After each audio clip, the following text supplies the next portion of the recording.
Събудих се от почукване. Помислих, че е клон, удрящ се в прозореца, докато не осъзнах, че идва от огледалото.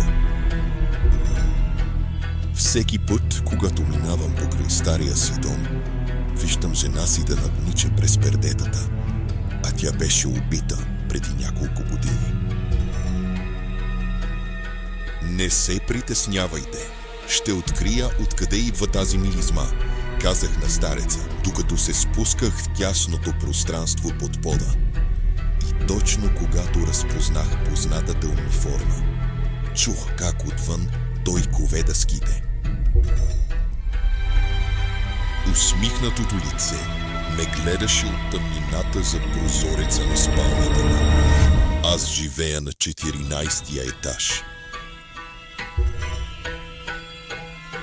Бях по-близо от обикновено и не можех да разбера какво не е наред с сянката ми, докато вървях под бледата лунна светлина.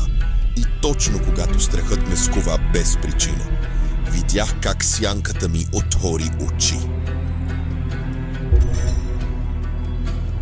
Събудих се от звук на бебефона. Нечий глас тихо утешаваше първородното ни дете. Протегнах се, за да стана. И тогава ръката ми докосна жена ми, спяща спокойно до мен. На времето вярвах, че най-страшното, което можеш да видиш на прага си в 3 през нощта, е побъркано диец нож. Но тази нощ, когато видях двамата полицаи с безизразни лица, си спомних, че дъщеря ми още не се беше прибрала. Казах й, че няма чудовище в гардероба, докато я гушках, и й обещах, че тази нощ може да спи при нас. Помислих си, че това е най-сигурният начин да я изведа от къщата, без той да разбере, че съм го видял.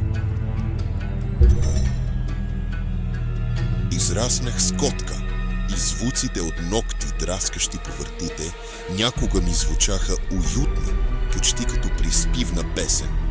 Сега, когато живея сам, тези звуци са много по-обезпокоителни.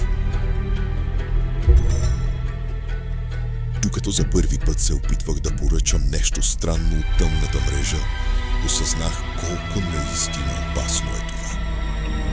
Съмнителният уебсайт вече имаше запазени моята снимка, адрес, кредитна карта и лични данни в полето за поръчка.